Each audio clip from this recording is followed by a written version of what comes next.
Welcome to ePathshala PG courses on computer science. We will see about the next module where we will discuss about the Java servlets. We will see about the introduction of the Java servlets. The objective of this module is to know about the general architecture and the purpose of servlets. This module will learn about the servlet API that is supported with Java, and we will also try to understand that how to create a basic servlet. So, this servlet is actually a server-side programming technology. Any server-side program would receive the data from the web server. It would process the data and returns the output back to the web server, which will be given back to the web browser. So, a server-side program is a one which should be requested to be processed when a client request is given. So, the web browser would receive the data and would present the data on the document once it receives the result from the web server. These server-side programs can be written in any language, but the current technologies we can see that it is with the ASP, JSP and so on. And this servlet is one among the technology which is like an applet, but it would be written on the server side. So, when you can understand about the servlets, servlets are platform independent server side software component which would be normally written in Java and which would dynamically extend the functionality of the server. So, this gets executed on a Java enabled server. So, specifically for Java, we have a server side scripting language which is now called as a servlet. So, this would be a small server side software component, an independent component that is written in Java, and that would be executed on the server side by a request from the client. So, we normally have a client server interaction. So, this client is a web browser. From the web browser, we normally give a client would give a request to the server. The server in the server side, you will have a servlet program written, and this servlet program could be executed when a request is received by the server. And once a servlet program gets executed, its results will be sent back to the web browser, or I mean that it is to the client, which would the data that is received by this client would be displayed on a web browser. Now, to understand how does it work. So, here we have a scenario of a client and a server. The client would send a request to the server and the server would start the servlet, and the servlet computes the result for the server and it would not quit, and the server returns the response back to the client.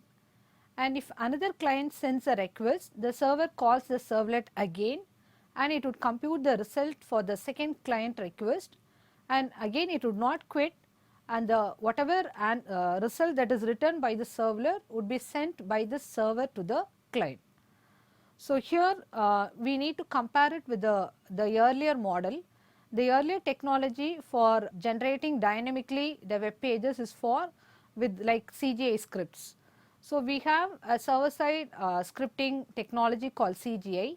CGI is normally it's called as a common gateway interface, and we know that this CGI would get executed on the server side. We normally write a CGI code with a C or a C++ or it can be with the Perl language, and other languages too support CGI technology. And when you write a CGI code, that would be executed on the server side.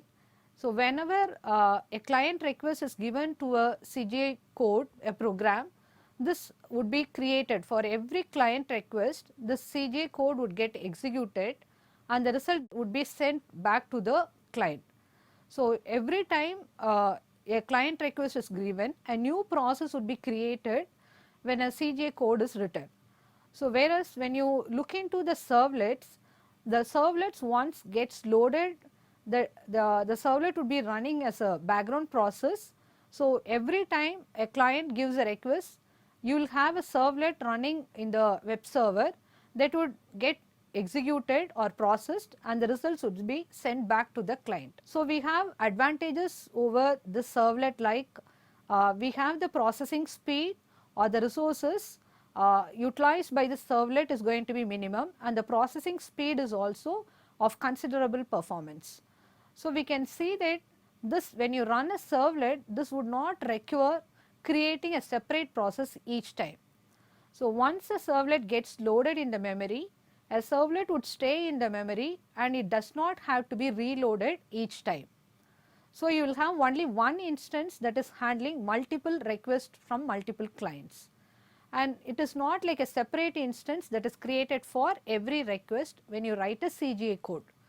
So, when you write a CGA program, for every client request a new process would be created, whereas with servlets there would be only one servlet or one instance of the servlet that gets loaded into the memory would get executed for all the multiple client requests.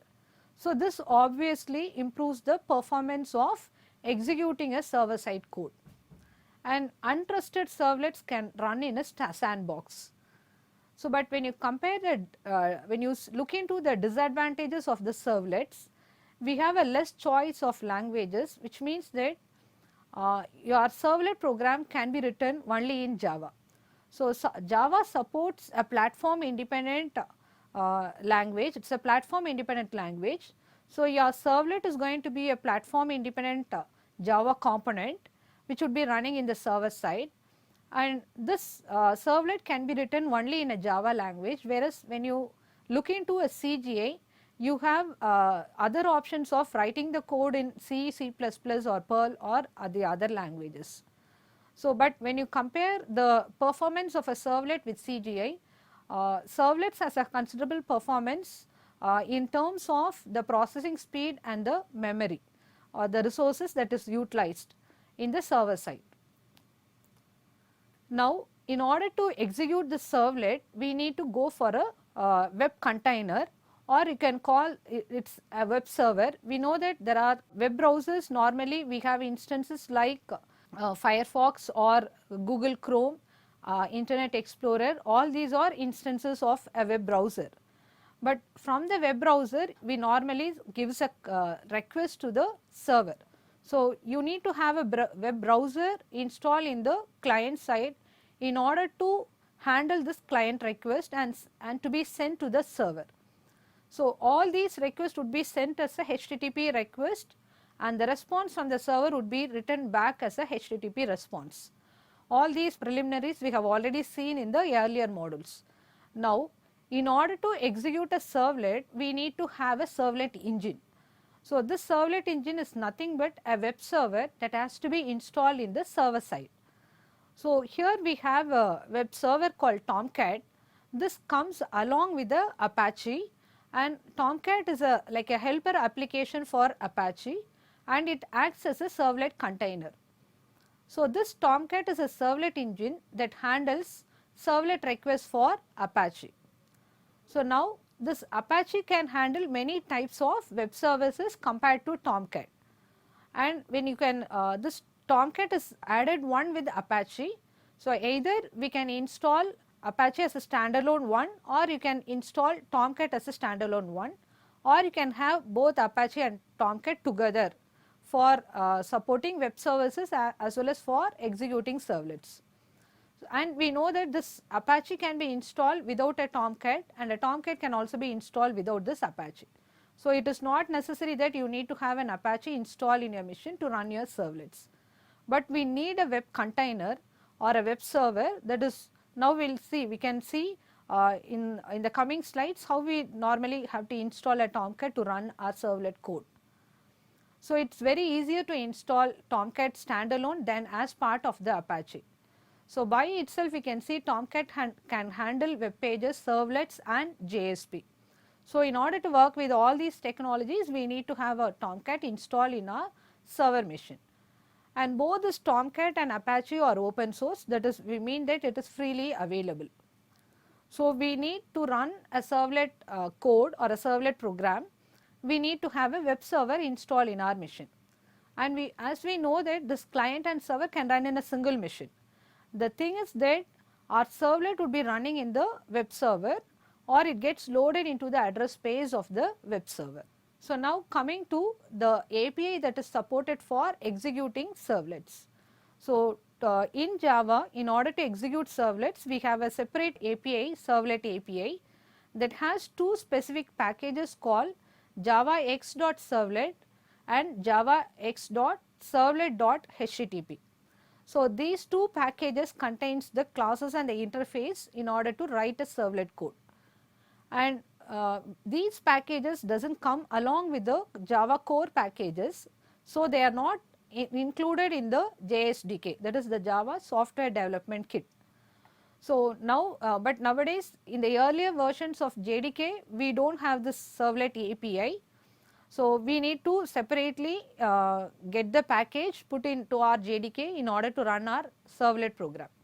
But nowadays in the recent versions we can see that along with JDK we have the servlet API.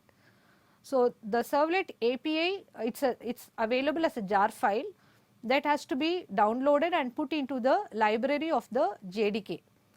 So, that servlet API has got two packages to support for writing servlet programs.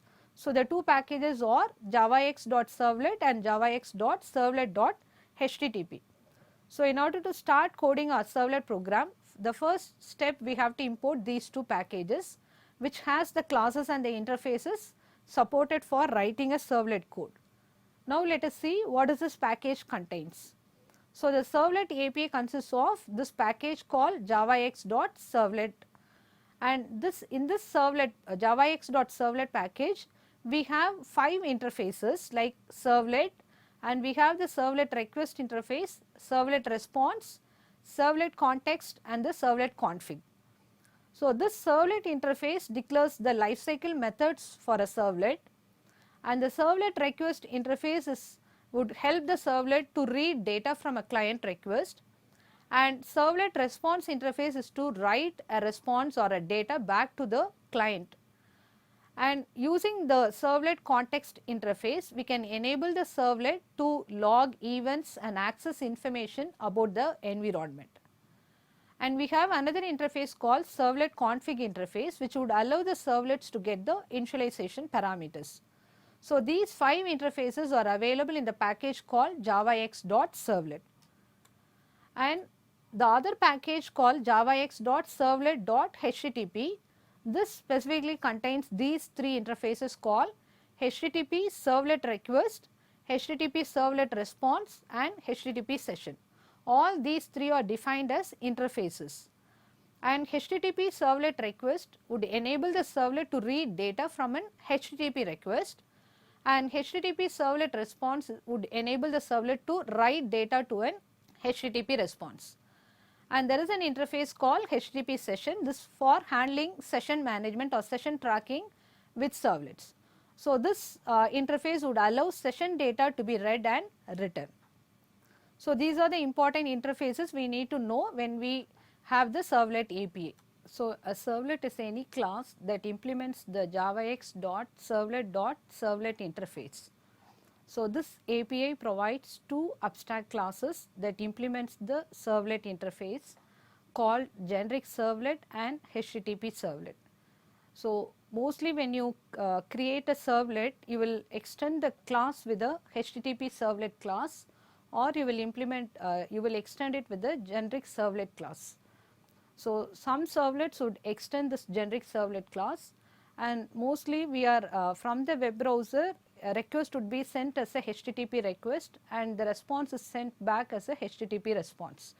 So, we normally create a servlet by extending the HTTP servlet class. So, this HTTP servlet class is a class that is implementing the interface called servlet interface. Now, as I told you, this servlet interface provides the lifecycle methods of the servlet. So, the lifecycle methods of the servlet consists of the methods like init, service and destroy. And other than these 3 lifecycle methods, we have the method called getServletConfig, which returns the servlet config object, and we have another method called getServletInformation, which returns the servlet information as a string object. So, servlets like applets usually lack a main method. So, we must implement or override other methods like init, service and destroy. So, they do not have a main method. So, like applet, they do not have a main method, instead we have to override the service method or the other methods that is given for supporting servlets. Now, let us take a brief look of the different methods that are provided in the other interfaces. So, as I told you, the servlet interface has got the lifecycle methods. The servlet request interface is used to read the data from the servlets, from the request. So, servlet request interface has got a method called get parameter that would actually return the string object or the value of the parameter by giving the parameter name. So, get parameter is a method that gets the parameter name and it would returns the value of the parameter. So, this is to read the data from the request, and we have a method called get parameter values. This would read the parameter, will get the parameter name and can return an array of string objects. So, that would contain all the values of the request parameter. And there is another method called get parameter names that returns an enumeration containing all the parameter names as string objects. So, now the servlet request, from the servlet request you can use these methods to read the value of the parameters. And there are two more methods called get remote host. This returns a string that specifies the full qualified name of the computer from where we get the request. And there is another method called get remote address that returns a string that specifies the IP address of the computer from which the request has been sent. So, there are other methods too, but some of the methods we commonly make use of is the one I have listed here. So, and we have the another response called servlet response. So, I have told you about the servlet interface, servlet request interface, and now I am telling you about the servlet response interface. So, servlet response interface define methods called servlet get output stream that returns the output stream to send the binary data as response. And we have a method called get writer. This returns the print writer objects. So, this is for the servlet uses this method to send character data as response. And you have a method called set content type for setting the content type for the servlet response. You can set the MIME type for a servlet response like text or plain, image or JPEG, and text bar, text or HTML. And you have a method like set content length by which you can set the content length for the response. And servlet context is another interface which has methods like set attribute and get attribute. This is for binding the objects with a name and a value pair as an attribute to the servlet context object. And we have the method like get attribute names in the servlet context interface. This returns an enumeration of the string object that contains the name of all the context attributes. So, in order to read the context, the information about the context attributes, you can come across these methods, get attribute names. And there is a method called get init parameter. This returns the value of the initialization parameter with the name passed as a parameter. And there is a method called get init parameter names. This returns an enumeration of string object that contains the name of all the initialization parameters. So, get init parameter is for reading the value of one single one. Get init parameter names is to read the names of all the parameters, initialization parameters. And as I told you, you have another interface called HTTP servlet request interface. This comes with the next package called javax.servlet.http. So, in the second package we have interfaces like HTTP servlet request, HTTP servlet response, and HTTP session. So, this HTTP servlet request interface has got a method like get header. This returns the value of the request header field and that is normally specified by the parameter name.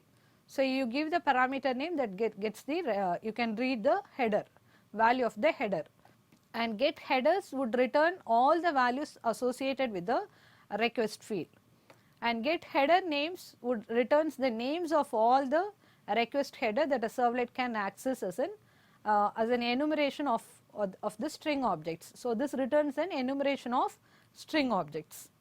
And HTTP servlet response interface has got methods like set header and set int header.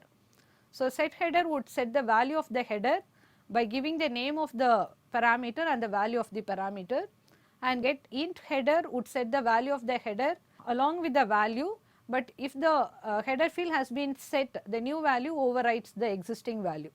So, this is for setting with an int value, integer value. There is methods like in the HTTP servlet response interface, we have methods like set date header. So, this sets the value of the header along with the date value. So, date represents the date in milliseconds, and add header would add a header with the header name and a value. So, this would add a new header if the header already exists, and add int header would add a header with a name and an integer value. So, now the various methods that are defined in the HTTP servlet response would be add date header. So, this add date header would add the header with the date value, and contains header would return true if the header has been already set with a specific value, and it would be false if not set. And send redirect would redirect the request to the specified URL. So, these are the methods that are defined in the HTTP servlet response interface. And HTTP session interface has got methods like set attribute and get attribute names. Set attribute would be for as I told you, this HTTP session interface is for session tracking with servlets.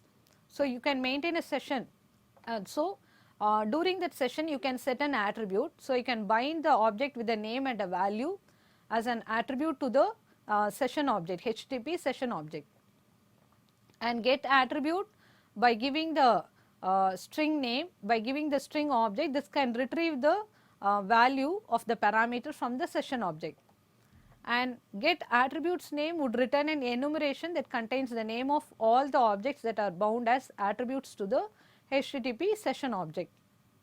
Now, coming to this generic servlet, as I told you, you have two classes called generic servlet and HTTP servlet.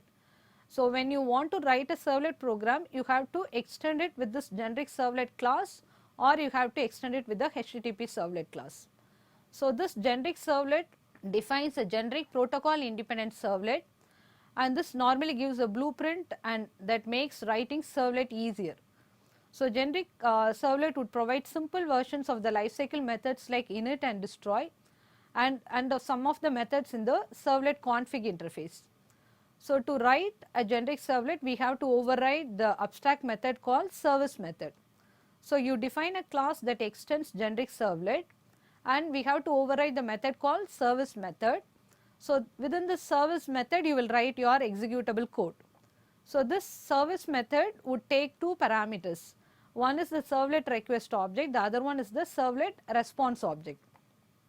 So, this would provide access to the generic server request and response. So, the other way to write a servlet is to extend the HTTP servlet class. So, there are two classes, generic servlet class and HTTP servlet class. So, this HTTP servlet class is extended to add the HTTP specific functionality. So, we normally handle HTTP request and response. These web browsers handles HTTP request and responses. So, we need to write a class that extends this HTTP servlet class, and this is an abstract class that extends the generic servlet. So, it is necessary to extend the HTTP servlet. So, web-based servlets typically extends the class HTTP servlet, and HTTP servlet overrides a service method and provides additional methods like do get and do post. So, these do get and do post methods, these are the two methods we override when you are extending a class with HTTP servlet. So, these two methods takes HTTP servlet request object and an HTTP servlet response object as parameters, and these methods can throw servlet exception or IO exception. So, now coming to the life cycle of a servlet, as I told you, there are three methods that defines the life cycle of the servlet. So, we have a method called init, and we have a method called service, and we have a method called destroy. So, this init method is to initialize a servlet, and once the servlet is initialized, the service method would be called. So, if any request comes to the server, then it calls the service method. The service method is to process the client request, and before the servlet to be destroyed, the destroy method would be called. This is for destroying the servlet. So, the container would call the destroy method to terminate any servlet. So, now it becomes unavailable, that is the instance is destroyed and it would be marked for garbage collection. So, Java provides automatic garbage collection. So, now coming to this init method, when a servlet is first started up, this init method would be invoked. So, the method declaration is like this: init, it takes a servlet config. So, this method would be invoked immediately after a servlet is loaded into the servlet engine, that is our web server. So, when the first request comes to the servlet, it gets loaded into the address space of the web server. So, it is getting loaded into the memory of the web server and the servlet would get configured. So, to the init method, we have the servlet config object by which the servlet gets configured, and once it is loaded, the servlet is available in the web server that is running as a process, and every servlet request would result in a call to the service method. This service method takes two parameters as servlet request and servlet response. So, this throws servlet exception and IO exception. So, this is for processing a servlet request and it can be called any number of times, 0 or any number of times. So, multiple requests can be handled by this service method. So, multiple threads can execute this method in parallel, so it must be thread safe. And when the servlet is shut down, the destroy method is called. The method signature is like this: public void destroy.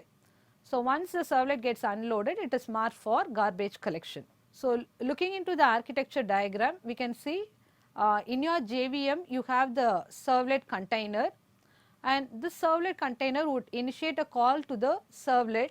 So, the servlet invoke the method called init method when the servlet gets first loaded and the first request is received by the servlet, and for every subsequent request call, the service method would be called, and finally when the servlet is destroyed, the destroy method would be invoked. So, now this HTTP request can be of two forms: either it can be a get request or a post request.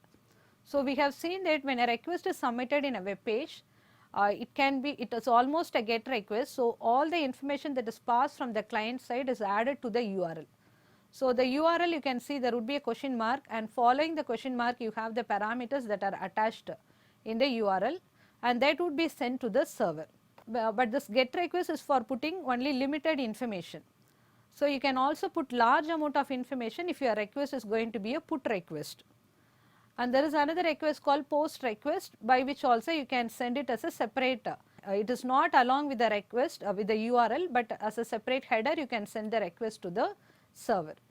There are other types of methods request called delete, get, head, options, post, put and trace. So, this get request is normally dispatched to the do get method of the HTTP servlet, and a post request would be dispatched to the do post. So, when you call, both of them are typically doing the same thing. So, when you call the do get, when you make use of a post method, it is directed to the do post method. So, from the do post method can be invoked within the do get method. So, this actually both of them are doing the same thing. You can either write with a do get or you can do with the do post. So, your executable statements can be written within this do post, and that could be called from a do get method. So, now we can summarize that in this module we have actually discussed about the purpose of servlets. We have seen about the architecture of the servlets, we have seen the life cycle of the servlets, and we have also seen about the API, servlet API. So, the different interfaces and the classes that would help us to write a servlet program. Thank you.